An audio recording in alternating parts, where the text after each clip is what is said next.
Hey folks, this is Rhykker, continuing to report from Germany about my experiences at Gamescom 2023, which took place in Cologne.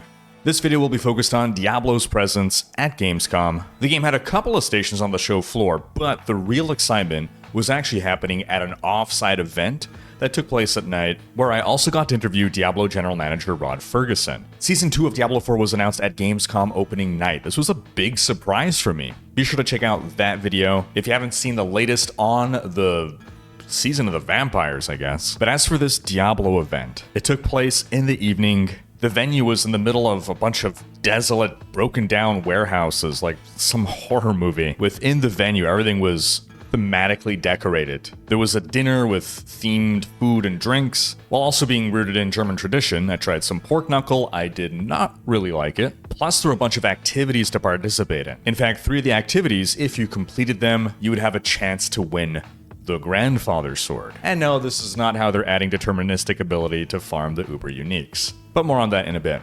So one of the events was axe throwing. You had to hit enough targets in order to get your little check mark on that part of your card. Another activity was minting a coin of sorts at the blacksmith. You'd operate this machine that would bring down this heavy stamp, I guess, on a piece of metal. On one side it had Lilith's logo, on the other Inarius's. Another activity was drinking a potion brewed by an alchemist. This dude looked really authentic. I was mildly concerned about this potion because it had dry ice in it. I am fairly certain it was like bubbling and smoking. And it seemed as though there was a little receptacle for the dry ice, and the alchemist did say, wait for it to stop smoking before drinking it. And I just finished watching some bar competition show on Netflix in which some guy added dry ice into his cocktail, and the judges basically disqualified him on that account because one little bit of dry ice in your throat and you're dead. You're just dead. Anyway, I'm still alive, so yeah, the potion was pretty awesome. The night opened with this ominous choir performing this haunting piece. Then up on the balcony above, Rod Fergusson appears like the friggin' Hunger Games. And then after Rod, they introduced Chris Wilson. And a lot of us were like, what? And there was this pause before which Chris Wilson appeared. But no, it was not Chris Wilson of Grinding Gear Games. It turns out there is another Chris Wilson, and he is the production director focused on the live service of Diablo 4. But that's when they also introduced the Grandfather Sword. They had an actual Grandfather Sword, probably some 15-pounder Highlander sword that Chris Wilson got to brandish, and this was the prize that people had to complete these 3 quests for, put their name on that piece of paper, and then give that in for a random draw. I'm given to understand the person who ended up winning the Grandfather Sword was a local from Germany, which probably heavily facilitated their ability to transport that sword back home, because I imagine US Customs would ask a question or two. And I got to have a sit-down talk with Rod Fergusson and Chris Wilson. We were only allowed to record the interview for our own note-taking purposes. I cannot provide you with the audio, but I can tell you about the chat that we had. So right off the bat, again, I was surprised at the Season 2 reveal, and they explained why they announced Season 2 so early was because of Gamescom. They saw this opportunity, they went for it, but we should not expect going forward for this to be the template for how early they're going to announce new seasons. They spoke about how with Season 1, because Season 1 was basically done already by the time they launched the game, they weren't able to respond as much to player feedback, so now for Season 2, they're really trying to incorporate as much feedback as they can, which is why we're seeing all these quality of life changes, and basically community asked for things coming with Season 2. And they were saying how moving forward, they basically want seasons to be a mixture of what they have planned as part of their roadmap, plus responding to player feedback. They want to leave room for player feedback to be able to be addressed as part of seasons. Then I asked them whether the scale and scope of future seasons, whether we should be looking more at Season 1 or Season 2, as I believe Season 2 is of a larger scope than Season 1.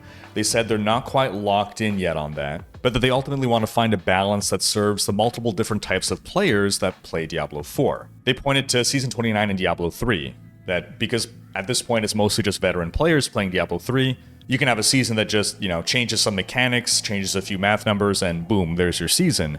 But with Diablo 4, because there's a lot more new players or general RPG players, it's not just the core ARPG players. They're trying to do things that involve all players, which is why we have the quest storyline and a theme and a wrapper around everything beyond just mechanics. But basically they want to plan to try different things as they go along and test out with seasons, get more data points, and really try to capture all the different types of players.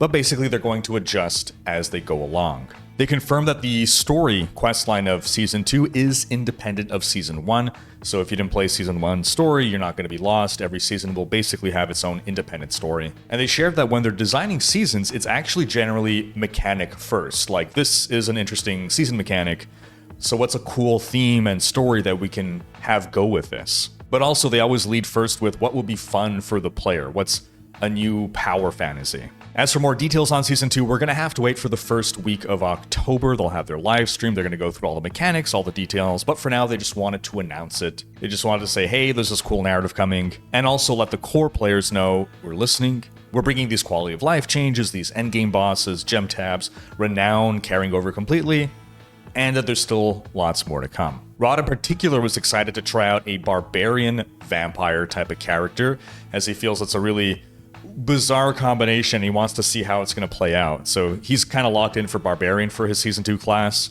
Chris Wilson is really hyped for the vampiric powers that will be introduced in Season 2. He said it's going to give players a new way to approach our builds. And of course, they couldn't share more, but I'm speculating already. Life Leech, right? Life Leech.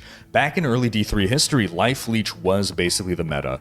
You had the tiniest life pool, you stacked a ton of Life Leech, you basically leached back your entire life every time you hit, and it made for interesting, or exciting rather, thrilling, but not varied gameplay, where every class, every build wanted to do this. You just stack a ton of Life Leech, and the moment you stop attacking monsters, you are dead. But it was exciting to just be constantly. It felt like the movie Speed, where the second you let off the gas, you just die. Again, though, there was no diversity because all builds wanted to do that, so they had rebalanced Life Leech back then to effectively completely neuter it. But part of it was actually that the Life Leech scaled based on your damage, so your objective was stack as much damage as possible so that you're leeching as much life as possible. But anyway, I'm curious to see how they're going to do it in D4, or what these vampiric powers otherwise will be. Then Rod also spoke about how one of the big pieces of feedback that they heard was about the rarity of Uber Uniques in D4, which is why they're now giving players a new way to target farm Uniques. Any reference to the new endgame bosses being added. Then I asked Rod about how back in our interview in December, check out that video if you haven't seen it, he'd expressed that Diablo 4's launch was laying down a foundation, and then from there, they would listen to the community to help steer the direction of where the game would be heading. So I asked, okay, we're a couple months post-launch, where do you feel the community is steering the game? And he spoke about how the loudest part of the community is the core community, and that's a part of the balance that they have to manage, catering to the core community, but also not leaving behind new players and casual players. They definitely do understand that the core players are central to their success. They want to make sure they're doing all the right things to serve the core players. And he reiterated how they learned through Season 1 and the pre-Season 1 patch that they need to be more proactive and more transparent with their approach. They realized it was a mistake to put out patch notes at the same time as putting out a patch, not giving people enough time to talk about the patch and react to it. Basically spoke about how they got things 2/3 right, where they had the medicine prepared, the 2/3, but they hadn't quite finished the 1/3, the sugar, and they thought it would be fine to just ship the medicine first and deliver the sugar later. They've promised not to do that again, and they're willing to accept that even if it means the game is going to be out of balance for longer periods of time, because they have to focus on getting that last 1/3 in, the sugar, to also come with the medicine. They're going to do that because they need to focus on the player experience, not just the purity of balance. Ultimately, Diablo 4 is the first truly live service Diablo game that was designed to be a live service game from the start. D3 was in this weird position where it was launched as this, one and done boxed product. Then they started to add seasons and season themes in a more meaningful way that sort of turned it into a live service game, but they never had that foundation in place to properly work from there. So now with D4 being designed from the ground up with live service in mind, I was asking, what's the biggest lessons that you guys have learned now? And a big part of it was about pacing. They had to learn to set up a production pipeline that could accommodate this. So they have one team working on the odd seasons, 1, 3, 5, another team working on the even seasons, 2, 4, 6, and a third team working on the live game, and a fourth team working on expansions. So they have at least 4 different Diablo teams constantly working on the game. And so one of the issues that they would run into is, okay, we have, some new feature that we're working on, or maybe we're reacting to the community feedback to fix something or balance something. And you have all these trains leaving the station. You have the season 1 train going and the season 2 train is in the works. And it's like, okay, what train do we put this on?